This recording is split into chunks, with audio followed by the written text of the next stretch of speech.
అందరికీ నమస్కారం అండి. ఈరోజు మన గెస్ట్ గురించి మాట్లాడడానికి ముందు మీ అందరికీ ఒక చిన్న ఇన్ఫర్మేషన్ ఏంటంటే యూట్యూబ్లో ఏది నిజమో ఏది అబద్ధమో ఎవరు మాట్లాడేది కరెక్టో ఎవరికి ఏమీ తెలియదు. బేసిక్గా దానికి అథెంటికేషన్ అంటూ ఉండదు. మనం గత చరిత్ర గురించో లేదంటే పాత సినిమాల గురించి అప్పటి స్టార్స్ గురించి లేదా ఎంతో కష్టపడి పైకొచ్చిన వ్యక్తుల గురించి సంస్థల గురించి ఎంతో ఇన్ఫర్మేషన్ మనకి యూట్యూబ్లో లభిస్తూ ఉంటుంది.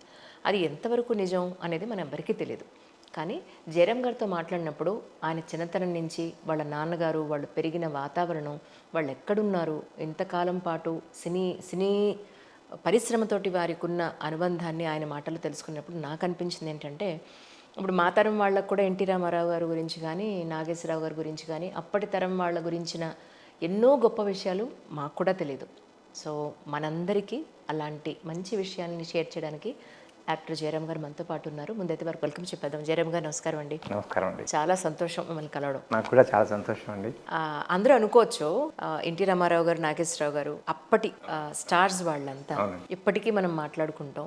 ఎంతో గొప్ప మనుషులు నిజంగా ఇండస్ట్రీకి అని చెప్పుకుంటాం. నిజం నిజం. అలాంటిది మిమ్మల్ని నేను అడగడానికి కారణం ఏంటంటే అసలు మీరు ఫిల్మ్ ఇండస్ట్రీకి ఎలా అండి, అసలు మీ గురించి మాకు ఒకసారి చెప్పండి అని. ఇది యాక్చువల్గా ఏంటంటే మా నాన్నగారు హిందీ పండిట్ అండి, హిందీ విద్వాన్ 1935లోనే. సో అట్లా ఆ నేపథ్యంలో ఆయన అనంతపూర్ ట్రాన్స్ఫర్ అయింది ఉద్యోగరీత్యా. తాడిపత్రి అనంతపురం జిల్లా. అక్కడ ఉద్యోగరీత్యా ఉన్నప్పుడు ఇది second world war period 1939 to 45 second world war జరిగింది. ఇది 42 పీరియడ్ నేను చెప్పేది. 1942లో ఎప్పుడైతే వరల్డ్ వార్ ఇండియాకు కూడా వ్యాపించిందో అప్పుడు ఈ మెట్రో సిటీస్ అన్నీ బాంబే, కల్కటా, మెడ్రాస్లో అందరూ వాళ్ళ స్వస్థలాలకి వాళ్ళ సొంత ఊర్లకి వెళ్ళిపోవడం జరిగింది. అలాంటి పీరియడ్లో అప్పటికే బిఎన్ రెడ్డి గారు వందే మాతరం లాంటి సినిమాలు నిర్మించున్నారు, దర్శకత్వం చేసి ఉన్నారు. ఆ మూమెంట్లో అక్కడ ఉండటం శ్రేయస్కరం కాదని అందరూ వాళ్ళ స్వగ్రామానికి వచ్చేసారు తాడిపత్రికి. మా నాన్నగారు ఉద్యోగరీత్యా తాడిపత్రిలో ఉన్నారు. ఈ వాహిని సంస్థల్లో మెయిన్ వ్యక్తి ఎవరైతే ఉన్నారో మూలా నారాయణ స్వామి నాయుడు గారు, వారు మా నాన్నగారికి మంచి మిత్రుడు. ఓకే. సో ఆయన ఆ రోజుల్లో రాయలసీమ టాటా అనేవారు, అంత రిచ్ ఆయన, చాలా వ్యాపారాలు ఉండేవి ఆయనకి. సో ఆయన మా నాన్నగారికి మిత్రుడు అవటం, అప్పుడు వీళ్ళు కేవీ రెడ్డి గారు, బిఎన్ రెడ్డి గారు తాడిపత్రికి రావడం. అక్కడ అంటే ఇప్పుడు స్టూడియోలు అన్నీ మూతపడి ఉన్నాయి, సినిమా షూటింగ్ లేవు. కానీ వాళ్ళలో ఏముందంటే ఏ రోజు కూడా ఒక్కరోజు కూడా వేస్ట్ చేయకూడదు, ఏదో ఒకటి చేయాలి మనం. ఈ గ్యాప్ వచ్చింది కదా, ఈ పీరియడ్లో మనం హిందీ నేర్చుకుంటే బాగుంటుందని చెప్పి మూల నారాయణ స్వామి నారాయణ గారు అడగటం, నారాయణ స్వామి గారు మా నాన్నగారిని అడగటం, రావు గారు, మా నాన్న పేరు రావు గారు మీరు హిందీ చెప్పచ్చు కదా వాళ్ళకి, ఎందుకంటే ముందు వాళ్ళు హిందీలో సినిమాలు నిర్మించాలనే ఆలోచనలో ఉన్నారు, వాళ్ళకి ఆ భాష అప్పుడు మనకు వస్తుందంటే ఒక 5 నుంచి 6 నెలల పాటు మా నాన్నగారు వాళ్ళకి హిందీ చెప్పారు, కేవీ రెడ్డి గారికి, బిఎన్ రెడ్డి గారికి. అప్పటికే వందే మాత్రం సినిమా ఏముంది కాబట్టి నాగయ్య గారు కూడా పరిచయం, నాగయ్య గారు కూడా రావడం అక్కడికి, వాళ్ళందరూ మా ఇంటికి రావడం. అలా ఒక ఫిల్మ్ ఇండస్ట్రీతో డైరెక్ట్ కనెక్షన్ మా నాన్నగారికి లేకపోయినా అనుకోకుండా అలా ఒక వాళ్ళ సాంగత్యం, అది మా ఇంట్లో చెప్పడం, ఆ పాత విషయాలు మా అమ్మగారు నాతో మాట్లాడడం, అవన్నీ అలా ఒక తెలియని ఇంట్రెస్ట్ సినిమా ఇండస్ట్రీ పట్ల నాకు కలిగింది. అద్భుతం. అలా నేను ఇండస్ట్రీకి రావడం జరిగింది. తర్వాత లవకుశ సినిమా చూశాక యాక్టర్ అవ్వాలని కోరిక కలిగింది. లవకుశ సినిమా అద్భుతం కదండి, దృశ్య కావ్యం కదా. నిజం అండి, నిజం నిజం. అలా నేను ఇంట్రెస్ట్తో వచ్చాను ఇండస్ట్రీకి, యాక్టర్ కావాలని. సూపర్. సో డెఫినెట్గా ఇప్పుడు మనం మాట్లాడుకోబోయే విషయాలు నిజంగా జరిగినవి. ఇప్పుడు ఏదైతే యూట్యూబ్లో ఎవరెవరో ఏదేదో మాట్లాడేస్తున్నారు, ప్రజలందరూ అనుకునే అవకాశం ఉంది కదా యాక్చువల్గా. అందుకని మిమ్మల్ని ఆ ప్రశ్న వేయడానికి కారణం ముఖ్యంగా. అలాగే, దట్స్ అమేజింగ్ రియలీ. చాలా సంతోషం. అయితే ఆద్యులు గొప్పవారు రామారావు గారి దగ్గర నుంచి మన డిస్కషన్, ఇది ఫస్ట్ ఎపిసోడ్ అండి, రామారావు గారితో మొదలు పెట్టబోతున్నాం. సో రామారావు గారు అసలు మొదటి సినిమా ఏది సార్? మీకు తెలిసిన విషయాలు ఏమిటి ఆయన గురించి అంటే ఏం చెప్తారు? ఇక్కడ ముఖ్యంగా 2 విషయాలు ఏంటంటే, ఒకటి రామారావు గారు, నాగేశ్వరరావు 2 కళ్ళు ఇండస్ట్రీకి. నాగేశ్వరరావు గారు రామారావు గారి కన్నా సీనియర్, ఎందుకంటే ఆయన 1945లోనే వచ్చేసారు ఇండస్ట్రీకి. అప్పట్లో సీతారామ జననం, ధర్మపత్ని అవి ఆల్రెడీ చేస్తున్నారు. ఆ తర్వాత 1948లో కీలుగుర్రం అవన్నీ చేస్తున్నారు ఆల్రెడీ, ఆయన అప్పటికే స్టార్. తర్వాత రామారావు గారు ఇండస్ట్రీకి రావడం అనేది 48లో వచ్చినప్పుడు మన దేశం ఫస్ట్ పిక్చర్. మన దేశం ఫస్ట్ పిక్చర్. అది మిర్జాపురం రాజా గారు నిర్మాత, కృష్ణవేణి గారు హీరోయిన్. మిర్జాపురం రాజా గారి ఫ్యామిలీ ఇంకా ఉన్నారండి అక్కడ? అనురాధ గారు ఉన్నారు కదా. కృష్ణవేణి గారు డాటర్ అనురాధ గారు. అనురాధ ఫిలిమ్స్ అని ఉండేది మనకి, చాలా సినిమాలు తీశారు వాళ్ళు. తర్వాత నాగేశ్వరరావు గారితో కూడా తీశారు వాళ్ళు. Okay okay. అనురాధ గారు మీర్జాపురం రాజా గారు భార్య కృష్ణవేణి గారు మొన్న ఈ మధ్య కాలం చేశారు. 103 years బతికారు ఆవిడ. మొన్న ఈ మధ్య జస్ట్ 6 months అయింది అనుకుంటా. ఆ సినిమాకి ఆవిడే హీరోయిన్. రామారావు గారు అందులో గెస్ట్ రోలు ఎల్వి ప్రసాద్ గారు ఇచ్చారు కదా ఫస్ట్ అవకాశం. చేసిన తర్వాత ఆ రోజు సినిమా ఆవిడ షూటింగ్ ఉన్నా లేకపోయినా కృష్ణవేణి గారు వస్తూ ఉండేవారు. వారి ప్రాజెక్టే కదా అది, వచ్చి కూర్చుంటూ ఉండేవారు. ఆ రోజు లాస్ట్ డే రామారావు గారి సినిమా షూటింగ్ అయిపోతుంది ఆ రోజుతో. సరే ఆయనకి చెక్ ఇవ్వాలని చెప్పి చెక్ రాసి మేనేజర్ని పిలిచి వారికి చెక్ ఇచ్చేసేయండి అని పంపిస్తే రామారావు గారు ఏంటిదంటే చెక్ ఇమ్మన్నారు మేడం గారు, కవర్లో పెట్టింటే నేను తీసుకొని అన్నారు. మేనేజర్కి అర్థం కాలేదు. అది ఏంటి చెక్ తీసుకొని అన్నారంటే, అది ఏంటంటే రామారావు గారికి అప్పటి నుంచి ఆయనకు ఒక నిర్మాతల పట్ల అచంచలమైనటువంటి గౌరవం ఉండేది. వారెవరో మేనేజర్ తీసి చెక్ ఇస్తే చెక్ చీట్లో పెట్టుకుని అయిపోయింది బాయ్ అని చెప్పడం కాదు, నాకు ఈ వేషం ఇచ్చినందుకు నిర్మాత గారిని కలవాలి, వారికి నా కృతజ్ఞత తెలియజేసుకోవాలి, అప్పుడు నేను వారి చేతుల ద్వారా చెక్ తీసుకోవాలి అనేది వారి దృక్పథం. నేను వారితోటే చెక్ తీసుకుంటానంటే మేనేజర్ వెళ్ళి ఆవిడకి చెప్పారు కృష్ణవేణి గారికి. ఏంటి మళ్ళీ కవర్ తిరిగి ఇచ్చావు ఏంటంటే, ఆయన మీతోటే తీసుకుంటా అన్నారు మేడం అంటే, దాన్ని ఏముందిలే నేనే ఇస్తానులే అన్నారు ఆవిడ. తర్వాత ఆవిడ చెక్ ఇచ్చిన తర్వాత ఆవిడ కృతజ్ఞత చెప్పి, నేను ఇంత ఎందుకు చెప్తున్నానంటే ఒక్కొక్కళ్ళు చెయ్యి మహిమ, అదొకటి అసలు అవతల వ్యక్తి మీద ఉన్న నిర్మాతల పట్ల ఉన్న గౌరవం. అవునవునవును. అది ఆ చెక్ ఎప్పుడైతే ఆయన తీసుకున్నారో ఆయన వెందిరి చూసుకోలేదు, ఇక అంతా చరిత్ర తెలిసిందే. ఫస్ట్ చెక్ ఆవిడ అంటే ఎలా ఉంటుందంటే, ఒక చెక్ ఒక చేతి ద్వారా తీసుకున్నా, ఒక డైరెక్టర్ ఒక హీరోయిన్ కానీ హీరో కానీ పేరు మార్చిన, లేదంటే ఫస్ట్ డైరెక్షన్ ఎప్పుడైనా చేసినప్పుడు ఆ డైరెక్టర్ చేసిన, సినిమా ఇండస్ట్రీ సెంటిమెంట్లతోటే ఎక్కువ ఉంటుంది, మీకు తెలియదు. అవునండి, అవును అవును. సో ఇవన్నీ అట్లా కలిసి వచ్చినాయి. అందుకని ఆవిడ ఎప్పుడు చెప్పుకునేవారు ఫస్ట్ చెక్ నేనే ఇచ్చాను రామారావు గారు. అది అలా చరిత్రలో నిలిచిపోయింది. అద్భుతమైన సంఘటన. నిజం నిజం. కానీ ఇప్పుడు ఎక్కడున్నాయండి అంత నిజంగాను? ఆ వ్యక్తిని కలవాలి, నేను కృతజ్ఞత తెలుపుకోవాలి. లేదు లేదు, అసలు ఆరైతే వెళ్ళిపోతామని ఆర్టిస్టులు వెళ్ళిపోతున్నారు. డైరెక్టర్కి చెప్పకుండా వెళ్ళిపోయిన ఆర్టిస్టులు కూడా నాకు తెలుసు. 6 అయిపోయింది నేను ఉన్నాను, పైగా డైలీ కాల్ షీట్లు, డైలీ పేమెంట్స్, ఆరైతే చెయ్యమని చెప్పి ఇలా మనం ఇంకా ఏమంటాం, సిస్టమ్ మారి. కానీ రామారావు గారి సొంత బ్యానర్ స్థాపించారు కదండి అప్పట్లో, వాటి గురించి ఏమన్నా మాకు కొంత ఇన్ఫర్మేషన్ ఇవ్వగలుగుతారా? రామారావు గారు సొంత బ్యానర్ ఎందుకు స్థాపించారంటే, వారు విజయవాడలో ఉన్నప్పుడే ఎన్ఐటి థియేటర్స్ ఉండేది, నేషనల్ ఆర్ట్ థియేటర్స్, ఒక డ్రామా ట్రూప్ ఉండేది ఆయనకి. జగ్గయ్య గారు కూడా అందులో మెయిన్, ఎందుకంటే వీళ్ళందరూ ఏసీ కాలేజ్లో చదువుకున్నారు గుంటూరులో. అప్పుడు వాళ్ళు అక్కడ చదువుకున్నప్పుడు వాళ్ళ నాటకాలు ఆడటం, జగ్గయ్య గారు కూడా ఆయన క్లాస్మేట్ అయ్యి. సో ఆయనకు సీనియర్ కేవీఎస్ శర్మ గారు, ముక్కమ్మల గారు ఆయనకు సీనియర్. వాళ్ళందరూ ఏసీ కాలేజ్, ముక్కమ్మల గారు గుంటూరే కదా. సో అలాగా వాళ్ళకి అనుబంధం ఉండేది థియేటర్ యాక్టివిటీస్తో.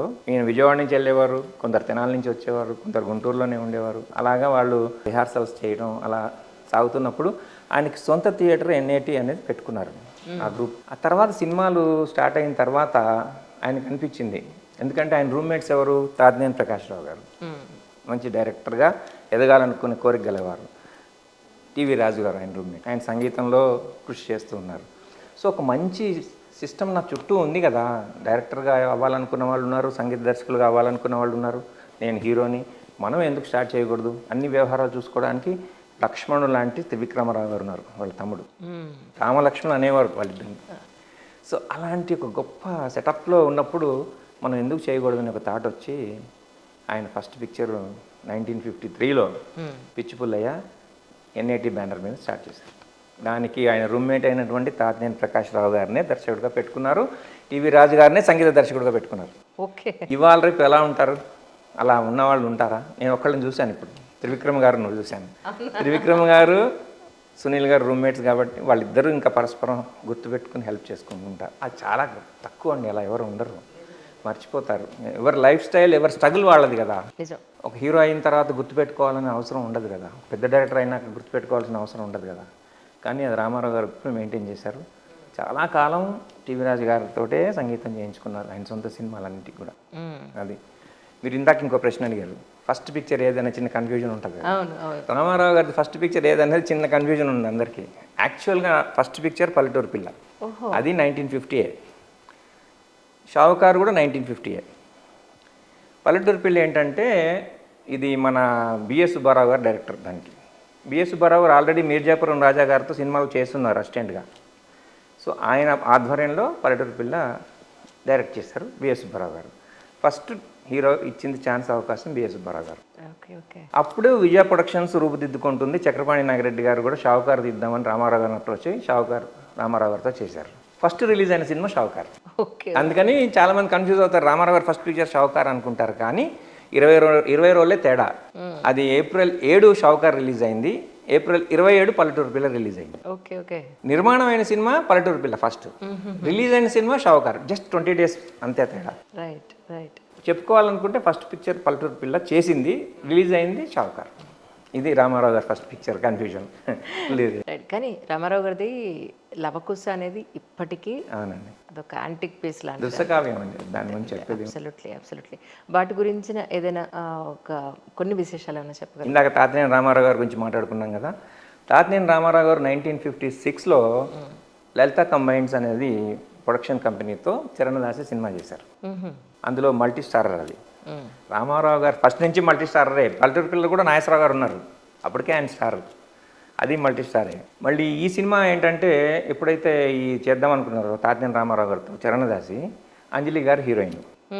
వాళ్ళిద్దరికీ ఒక స్వప్నంలో ఒక రాముడు సీత అనే ఒక గెటప్స్తో చేశారు. అది అంతర్నాటకం అనుకోండి, స్వప్నం అనుకోండి, ఏదో ఒకటి ఆ గెటప్తో చేశారు. అది టీవీఎస్ శర్మ గారు ఆర్ట్ డైరెక్టర్. దాన్ని అద్భుతమైన కిరీటం చేశారు ఆయన, ఆర్ట్ డైరెక్టర్. ఆ కిరీటం పెట్టారు రామారావు గారికి రాముడి వేషంలో. అది బాగా నచ్చింది నిర్మాత శంకర్ రెడ్డి గారికి. అప్పుడు ఆ థాట్ వచ్చింది, అసలు వీళ్ళిద్దరిని పెట్టి ఫుల్ లెంత్ సినిమా ఎందుకు చేయకూడదు రామాయణంలో రాముడు సీతగా అనే థాటు వేళ్ళు అనుకున్నప్పుడు సరే అని ఆ సినిమా అయింది. ఆ సినిమా సక్సెస్ అయింది, చరణదాసి బాగా ఆడింది. నాగేశ్వరరావు గారు కూడా ఉన్నారు ఆ సినిమాలో. మల్టీ స్టార్ సినిమా అప్పటికది 56లో. అది అలా అయిపోయింది. 2 ఏళ్ళు గడిచింది. 1958లో లవకుశ ప్లాన్ చేసేసారు శంకర్ రెడ్డి గారు, అది మైండ్లో పడిపోయి. అప్పుడు టీవీఎస్ శర్మ గారిని మళ్ళీ ఆర్ట్ డైరెక్టర్గా పెట్టుకున్నారు. లవకుశ కూడా చాలా కిరీటాలు చేయించారు, అవి చేశారు, ఇవి చేశారు. ఏవి సెట్ కావట్లేదు రామారావు గారు. రామారావు గారికి ఎంత ఇంట్రెస్ట్ అంటే ఆ చరణదాసిలో ఆయన వాడిన కిరీటాన్ని ఆయన భద్రపరుచుకున్నారు. ఇది కావుంటుంది. టీవీఎస్ శర్మ గారు నాన్న తంటాలు పడుతుంటే శంకరెడ్డి గారు చెప్పి, మీరు అంత అవసరపడక్కర్లేదు, మనం చేసిన కిరీటం నా దగ్గర ఉంది అని చెప్పి తెప్పించారు. తెప్పించి ఆ మోడల్ కరెక్ట్గా సరిపోయింది ఆయన చరణదాసిలో. అదే మోడల్ కొంచెం, ఎందుకంటే కొద్ది మార్పులు చేసి, ఇది కలర్ సినిమా కదా, అవును అవును, కొంచెం ఆ ముత్యాలు, ఆ డైమండ్స్ అవి సెట్ కావాలి కదా, అందుకని దాన్ని కొంచెం మోడిఫై చేసి అదే సెటప్లో మళ్ళీ కిరీటం చేయించారు. అది అద్భుతంగా ఉంటుంది. ఎందుకంటే first time colour cinema, Telugu cinema. TVS Sharma గారి ఆర్ట్ డైరెక్టర్ కూడా చాలా ఛాలెంజింగ్. ఎందుకంటే కలర్స్ మ్యాచ్ కావాలి. బ్లాక్ అండ్ వైట్లో మీరు స్తంభాలు, పిల్లర్స్, ఈ సెట్, సభ సెట్ ఏదేసినా చెల్లిపోతుంది. కలర్లో అనేసరికి కాంబినేషన్స్ కరెక్ట్గా ఉండాలి కదా. కరెక్ట్. చాలా కష్టపడి టీవీఎస్ శర్మ గారు అది చేశారు ఆ సినిమా. అలాగా ఆయన కిరీటం అలా బేస్ అయింది. అద్భుతమైన కథతో సముద్రాల వారు, అద్భుతమైన సంగీతంతో ఘంటసాల గారు, అద్భుతంగా వచ్చింది ఆ సినిమా. దాంట్లో ఇంకోటి చెప్పాల్సింది ఏంటంటే, కొంచెం ఎందుకో శంకర్ రెడ్డి గారికి లక్ష్మణుడి వేషం ఇంకోటితో చేయించాలని కోరిక ఉండేది. అది కాంతారావు గారు అని ఆయన మనసులో ఉండేది, కానీ చెప్పేవారు కాదు ఆయన. ఇంకోళ్ళు అయితే బాగుంటుంది అనుకునేవాళ్ళు. కాంతారావు గారితో ఒక 3 days షూట్ చేశారు. ఆయనకి ఇస్నోఫీలియా వచ్చింది. ఇప్పుడంటే అడ్వాన్స్ టెక్నాలజీ ఉంది. ఇస్నోఫీలియా అంటే అప్పట్లో ఏముంది, చాలా భయపడేవాళ్ళు ఇస్నోఫీలియా. ఆయన చాలా వీక్ అయిపోయి అసలు బెడ్ రిడెన్ అయిపోయారు 1.5 months. ఇదే కొంచెం మనకు చెప్పడానికి అవకాశం ఉంటుందని చెప్పి, ఇప్పుడు ఆయన 3 రోజులే కదా ఆయనతో షూట్ చేసింది, మళ్ళీ రీషూట్ చేద్దాంలే, ఇంకోళ్ళని పెట్టుకుని లక్ష్మణుడి క్యారెక్టర్ అని అనుకున్నారు శంకర్ రెడ్డి గారు. మెల్లిగా అది చెప్తే రామారావు గారు ఒప్పుకోలేదు. రామారావు గారు ఎంత గ్రేట్ అంటే, లక్ష్మణుడుగా ఆయన ఒప్పుకున్నారు, ఆయన కమిట్ అయ్యారు.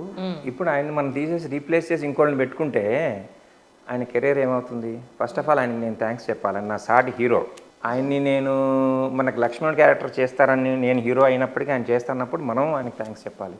అది చెప్పకపోగా మనం ఆయన తీయడం ధర్మం కాదు. అది నేను ఒప్పుకున్నాను. వారు లేని షార్ట్స్ ప్లాన్ చేసుకున్నాం. వారు బాగైన తర్వాత ఆగుదాం, వచ్చాక అప్పుడు మనం ఇంక్లూడ్ చేసి చేద్దాం అనేది ఒక గొప్ప పాయింట్. ఇది కాంతారావు గారే చెప్పారు నాతో స్వయంగా. అందుకని నేను ఇంత అథెంటిక్గా మాట్లాడగలుగుతున్నాను ఈ పాయింట్లో.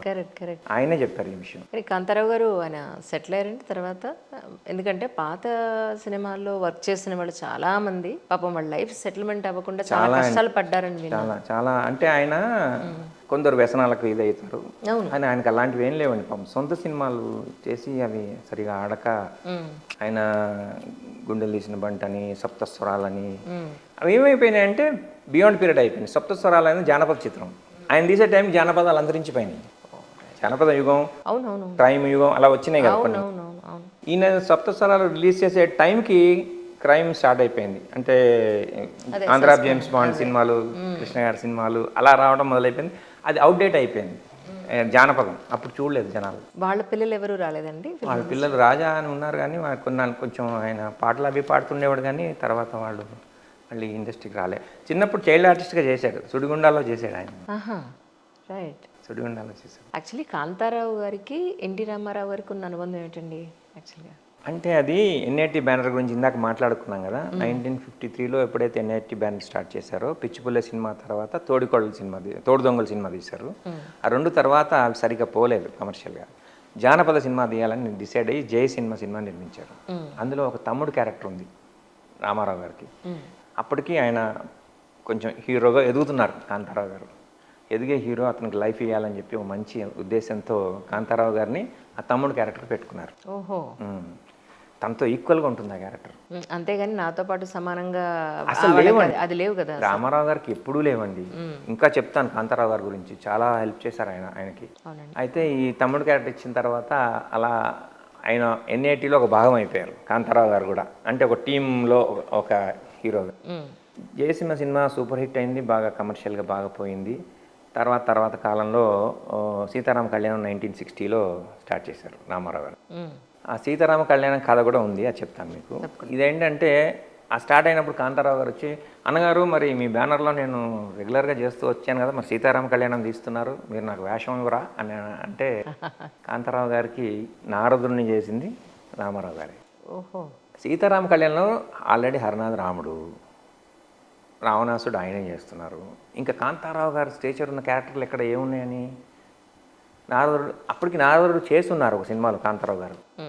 ఆ బేస్ తీసుకుని మీరు నారదుడు చేయండి బాగుంటుంది అని చెప్పి ఎంకరేజ్ చేసి ఆ సినిమాలో ఆయన డైరెక్షన్లో, రామారావు గారి డైరెక్షన్లో నారదుడు క్యారెక్టర్ ఇచ్చి ఎంకరేజ్ చేశారు కాంతారావు గారిని.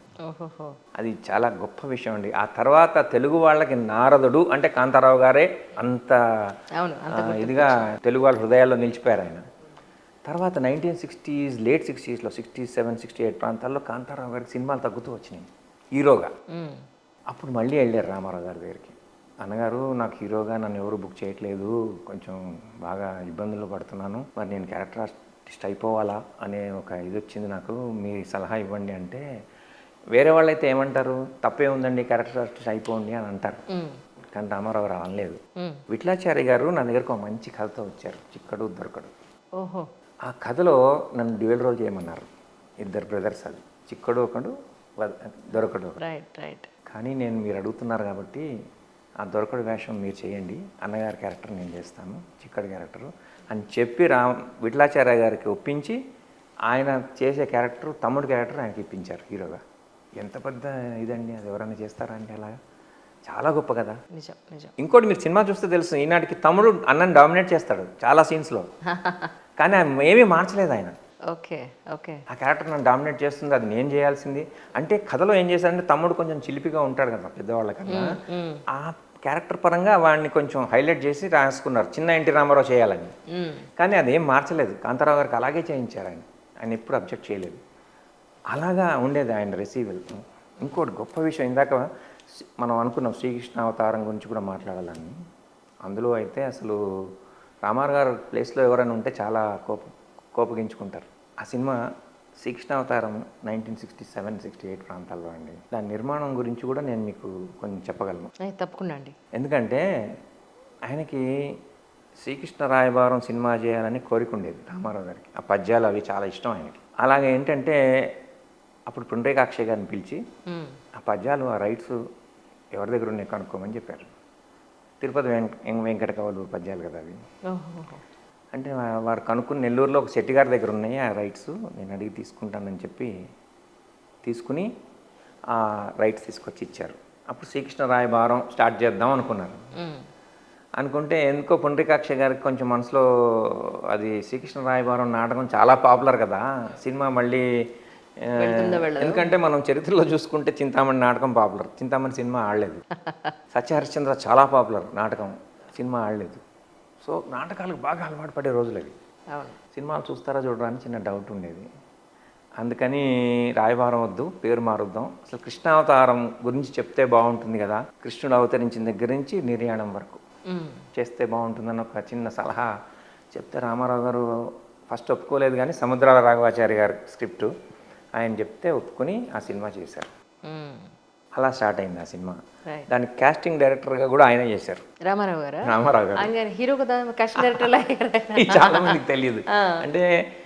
అంటే ఎందుకు చెప్తున్నా అంటే, హీరోగా ఆయన రాయబారం పద్యాల దగ్గర నుంచి, రైట్స్ దగ్గర నుంచి ఆయన చూస్తుంటే ఒక టైంలో పుండ్రికాక్ష గారు ఇంత పెద్ద సినిమా నేను చేయలేను, 20 రీళ్లు దాటిపోతుంది, కృష్ణావతారం నుంచి నిర్యాణం వరకు అంటే ఎంత పెద్ద సినిమా అది, భాగవతం ఆల్మోస్ట్ టూకీగా చెప్తూ వెళ్తూ ఉండాలి అలాగా. అంటే అంత పెద్ద సినిమా నేను చేయలేనేమో బావగారు అంటే, రామారావు గారు నేను ఉన్నాను కదా చేద్దాంలే అని చెప్పి అంతా ఆయనే చూసుకున్నారు, భుజస్కంధాల మీద వేసుకుని. ఫస్ట్ రంగారావు గారిని అడిగారు, దుర్యోధనుడు. రంగారావు గారిని అడిగితే నేను అప్పటికే పాండవనాశం చేస్తున్నాను, మళ్ళీ సేమ్ క్యారెక్టర్, మళ్ళీ దుర్యోధనుడు ఏంటి అని ఆయన పెద్దగా వద్దనుకున్నారు. ధూళిపాల గారిని అనుకుంటే ఆయన ఆల్రెడీ భీష్మంలో దుర్యోధనుడు చేస్తున్నాడు, మళ్ళీ ఆయన ఎందుకు అనుకున్నారు. సత్యనారాయణ గారిని ట్రైన్ చేద్దామని అనుకుని సత్యనారాయణ గారిని పెట్టుకుని కాస్టింగ్ ఫిక్స్ చేసింది రామారావు గారు. ఓకే. ఆయన ఫోన్ చేసి అర్జెంట్గా ఆఫీస్కి రండి మాట్లాడాలంటే సత్యనారాయణ గారు దుర్యోధనుడు నేనేందా దుర్యోధనుడు అంటే కైకాల సత్యనారాయణ గారు, రామారావు గారు నేను చేయిస్తానులే, నేను ఒక 5 days చూద్దాం. ఆయన కాన్ఫిడెన్స్ లేదు పాపం, ఏమో నేను చేస్తానో చేయలేనో, రంగారావు గారు చేశారు, అట్లా పెద్ద పెద్ద వాళ్ళు చేశారని ఆయన కొంచెం ఉండేది. అంటే ఆయన నేను ట్రైనింగ్ ఇచ్చి ఒక 5 days మీకు చేయిస్తానులే అని చెప్పి చేయించింది రామారావు గారు. అంటే దుర్యోధనుడిగా నిలబెట్టింది సత్యనారాయణ గారిని రామారావు గారు. ఓకే. కాంతారావు గారిని ఇక్కడ మాత్రం మనం రామారావు గారిని మెచ్చుకుని తీరాలి. కాంతారావు గారిని నారదుడిగా బుక్ చేశారు. నారదుడిగా ఆయన ఒప్పుకున్నారు, చేస్తానన్నారు. రేపు షూటింగ్. అప్పట్లో సెల్ ఫోన్స్ లేవుగా, ఇంటికి ఫోన్ చేస్తే కాంతారావు గారు లేరు, ఉన్నారు, అలా ఇన్ఫర్మేషన్ కరెక్ట్గా రావట్లేదు. ఇదేంటి అర్థం కాక నెక్స్ట్ డే మార్నింగ్ వెళ్తే కాంతారావు గారు లేరు, ఆయన హైదరాబాద్ వెళ్ళారు అన్నట్టు. షూటింగ్ ఆ ప్లేస్లో, రామారావు గారి ప్లేస్లో ఎవరన్నా ఉంటే ఎలా ఇదవుతుంది. ఎందుకంటే ఆయన నిర్మాతలకి విలువిచ్చే మనిషి. ఆయన ఒక నిర్మాత కాల్ షీటు చెప్పకుండా హైదరాబాద్ ఎలా వెళ్ళిపోతారో, కాంతారావు అలా చేయరే అని ఆయనకి ఇంకా నమ్మట్లేదు. ఏంటి అంటే కాంతారావు హైదరాబాద్ వచ్చారు.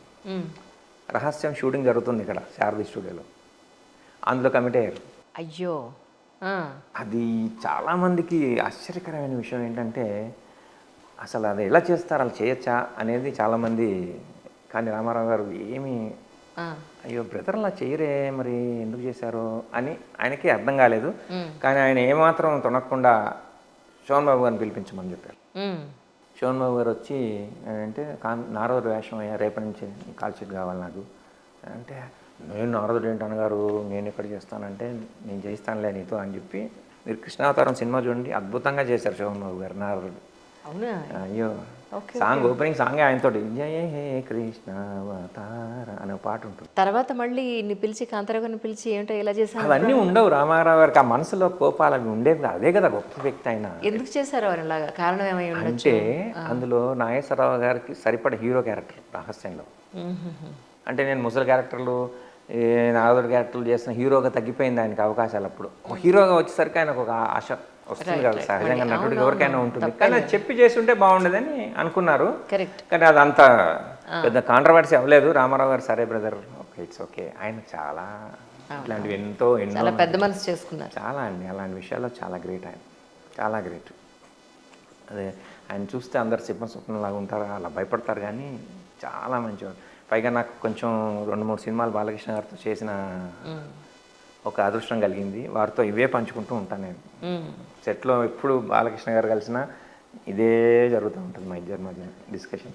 కానీ నగేష్ గారు ఎన్టీఆర్ గారి సినిమాలు ఎక్కువ కనిపించారండి, అలా అనుకోవచ్చా మనం? ఒక మాటలో కారణం అంటే ఏం చెప్తారు? నాగేష్ గారిది యాక్చువల్గా ఒక టైంలో ఎంజీఆర్ గారు, మనకి రామారావు గారు ఎలాగో ఇక్కడ ఎంజీఆర్ గారు కాంబినేషన్ సినిమా చేస్తున్నప్పుడు, ఆయన సెట్లోకి వచ్చినప్పుడు పరధ్యానంలో ఉన్నారో మరి లేదంటే ఏం ఆలోచిస్తున్నారో, ఆయన లేచి ఆయనని గ్రీట్ చేయలేదు. ఓకే ఓకే నమస్కారం అనలేదు. అనలేదు. ఏదో గ్రీట్ చేయలేదు, ఏదో మిస్ అయింది అక్కడ. ఆయన జూమ్ పడింది చెప్పుకోమని అనుకుని అంతే. అలాగా కొన్ని సినిమాలు దాదాపు 7 సినిమాలు డేట్లు వెనక్కి వెళ్ళిపోయింది, క్యాన్సిలేషన్. అర్థం కాలేదు నాగేష్ గారికి. ఏంటి ఏంటి ఏంటి అంటే అంటే ఇది నేను చెప్పొచ్చో చెప్పకూడదు తెలీదు, బట్ జరిగింది హిస్టరీ అలా చెప్తారు. అందుకని ఇలాగా అంటే అప్పుడు రామారావు గారి దగ్గరికి వెళ్ళి, ఎందుకంటే రామారావు గారికి ఎంజీఆర్ గారికి మంచి స్నేహం అండి, చాలా స్నేహం.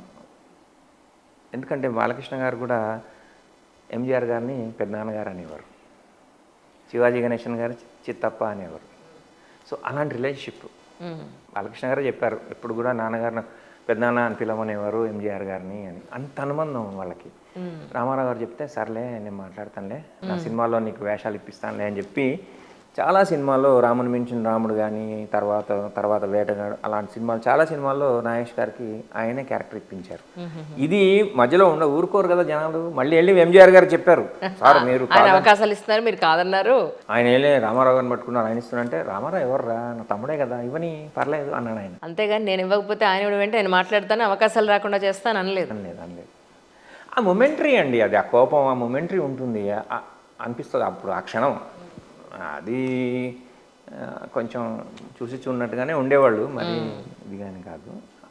అలా నాగేష్ గారిని తెలుగు సినిమాకి పరిచయం అవ్వడం, ఆయన కామెడీని మనం కూడా ఎంజాయ్ చేయడం జరిగింది. కరెక్ట్.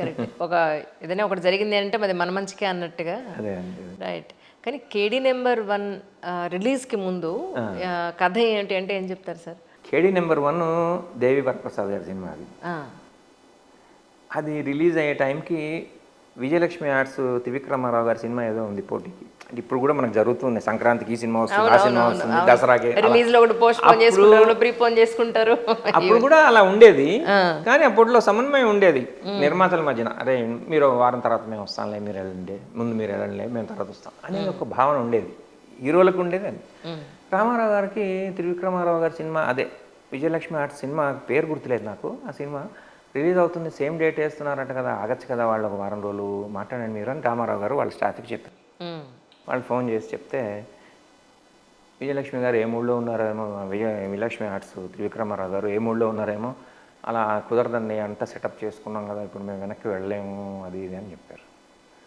చెప్తే కొంచెం ఆశ్చర్యం కదా, రామారావు గారు అడిగితే అట్లా ఉండదు కదా జనరల్గా, ఇదేంట్రా అని మళ్ళీ రామారావు గారు చెప్పారు అన్నమాట. అని అన్నాను, సరే నెంబరు ఫోన్ చేయండి నేను మాట్లాడతా అన్నారు రామారావు గారు. ల్యాండ్లైన్లే కదా. ఫోన్ చేసి త్రివిక్రమారావు మాట్లాడుతా, నేనే మాట్లాడుతున్నాను సార్, నమస్తే రామారావు చెప్పండి. ఏం లేదు నిర్మాత గారు, ఇప్పుడు మీ సినిమా మా సినిమా ఒకే రోజు వస్తుంది కదా, నిర్మాతల సేఫ్టీ నేను చూస్తాను, మీకు తెలుసు కదా, అలా ఎందుకు పోటీ పడడం, మీరు ఒక వారం వెనక్కి వెళ్ళొచ్చు కదా, లేదంటే ఏదన్నా ఆలోచించవచ్చు కదా అంటే, సార్ క్షమించాలి సార్, మేము అన్నీ ప్లాన్ చేసుకున్నాం, డిస్ట్రిబ్యూటర్స్ అందరూ రెడీగా ఉన్నారు, ఇప్పుడు నేను మాట వెనక్కి తీసుకుంటే మా డిస్ట్రిబ్యూటర్స్ ఇబ్బంది పడిపోతారు, నేను చేయలేనేమో సార్. ఆగటం కష్టం, మేమే అవుతాం. ఏంటండి అద్భుతం. అలాగే మేము ఒక వారం తర్వాత వెళ్తాం, ఏముంది దానికి, మీరే ముందు వెళ్ళండి అంటారండి రామారావు అలాంటి స్టేషన్ హీరో. షాక్ ఇది. సరే నేనే వెళ్తాను లేవా లేట్గా, మీరు ముందు వెళ్ళండి. అలా సమస్యపోయింది అది.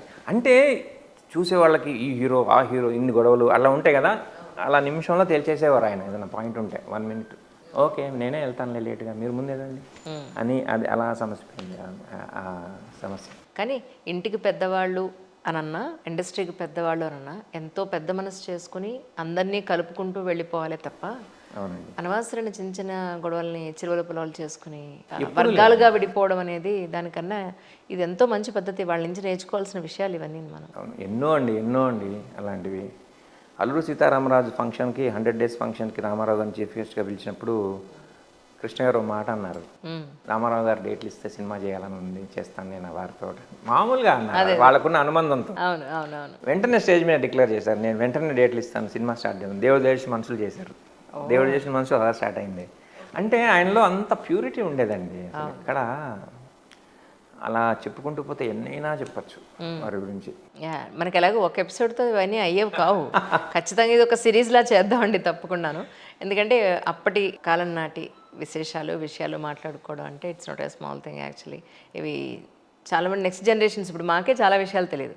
మా నెక్స్ట్ జనరేషన్స్కి వాళ్ళకు కూడా తెలిసే అవకాశం లేదు. ఇలాంటి వీడియోలు చూసినప్పుడు యూట్యూబ్లో ఒక మంచి విషయాలు తెలుసుకున్నప్పుడు చాలా సంతోషం అండి ఆయన గురించి మాట్లాడతాం అనేది నా పూర్వజన్మ సుకృతం. ఎందుకంటే మా నాన్నగారికి ఇండస్ట్రీతో ఉన్న సంబంధం, తర్వాత నా అదృష్టం వల్ల నేను బాలకృష్ణ గారితో ఉన్న సినిమాలు చేయడం, వాడితో ఉన్న అనుబంధం, ఇలా వారి గురించి మాట్లాడుకుంటూ సెట్లో అసలు టైమే తెలిసేది కాదు. బాలయ్యబాబు గారు నేను మాట్లాడుతుంటే ఆయన ఎన్నో విషయాలు చెప్తూ ఉంటారు, ఎక్స్చేంజ్ చేసుకుంటూ ఉంటాం.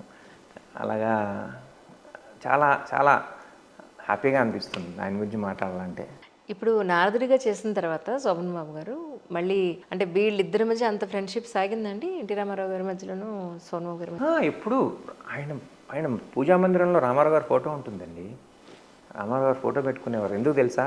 సోను బాబు గారు సోను బాబు గారు ఒకనొక స్ట్రగుల్లో ఇంకా నేను ఇండస్ట్రీకి వెళ్ళిపోదాం అనుకునే మూమెంట్లో వెళ్ళి కలిసినప్పుడు, నేను సీతారామ కళ్యాణం చేస్తున్నాను, నీ ఫీచర్స్ బాగున్నాయా, నీ షార్ప్ నోజ్, అది చక్కగా ఉన్నాను, లక్ష్మణుడి క్యారెక్టర్, రాముడు ఆల్రెడీ బుక్ అయిపోయి ఉన్నాడు హరినాథ్, లక్ష్మణుడి క్యారెక్టర్ నేను ఇస్తున్నానని చెప్పి ఇచ్చినవారు రామారావు గారు. అది 1959 సంగతి చెప్తున్నా. అప్పుడు ఇంకా ఆయన అప్పుడప్పుడే వస్తున్నారు సోమబాబు గారు. Young person. ఆ సినిమా అయిన తర్వాత మళ్ళీ 1958లో స్టార్ట్ అయిన లవకుశలో పిలిచి శత్రుఘ్నుడి వేషం ఇప్పించారు రామారావు గారే. ఇంకో కథ చెప్తాను, కథ కాదు జరిగింది. విశ్వనాథ్ గారు ఎంత పెద్ద డైరెక్టర్ మాకు తెలిసిందే కదా, కళా తపస్వి. డివిఎస్ రాజు గారు రామారావు గారితో రెగ్యులర్గా సినిమాలు చేస్తుండేవారు. డివిఎస్ ప్రొడక్షన్స్ పెట్టిందే రామారావు గారి కోసం. డివిఎస్ రాజు గారిని నిర్మాత చేసిందే రామారావు గారు. ఫస్ట్ పిక్చర్ మంగమ్మ చెవులు 1964-65 ప్రాంతాల్లో.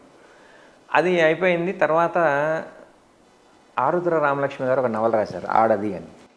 ఆ నవల బాగా నచ్చింది విశ్వనాథ్ గారికి. విశ్వనాథ్ గారు వెళ్ళి డివిఎస్ రాజు గారికి చెప్పారు, ఈ కథ బాగుందండి ఇచ్చేద్దామని. అంటే రామారావు గారు పొద్దున్నే మేకప్ వేసుకుంటున్నారు, 5:30-6 ఇట్లాగే ఇంట్లో వీళ్ళు ఆఫీస్లో కూర్చొని ఉన్నారు పక్కన.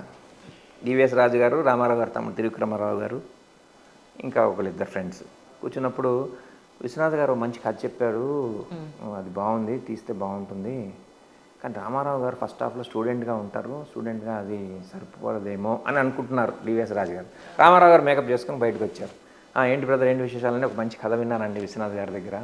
అంటే విశ్వనాథ్ గారి దగ్గర ఆల్రెడీ రామారావు గారు చేస్తున్నారు, చిన్ననాటి స్నేహితులు అలాంటి సినిమాలు చేస్తేను అది బాగుంది కదా, కానీ ఫస్ట్ హాఫ్లో కాలేజ్ కుర్రాడు అయి ఉంటాడు అసలు హీరో, అంటే అది మనకు వద్దులేండి, మనం చేస్తే బాగుండదు, ఒక పని చేయండి సోమబాబు గారితో చేయించండి చెప్పి జీవన జ్యోతి సినిమా, అది ఎంత పెద్ద సక్సెస్ అది. అమ్మో, అవును కదా. జీవన జ్యోతి సినిమాని రామారావు గారు చెప్పి సోమబాబు గారికి చేయించారు, డివిఎస్ రాజు గారు చెప్పి.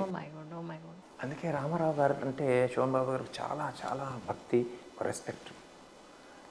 ఆయన పూజా మందిరంలో ఉంటుంది ఆయన ఫోటో, అంత ఇష్టం ఆయనకి సోమబాబు గారు అంటే.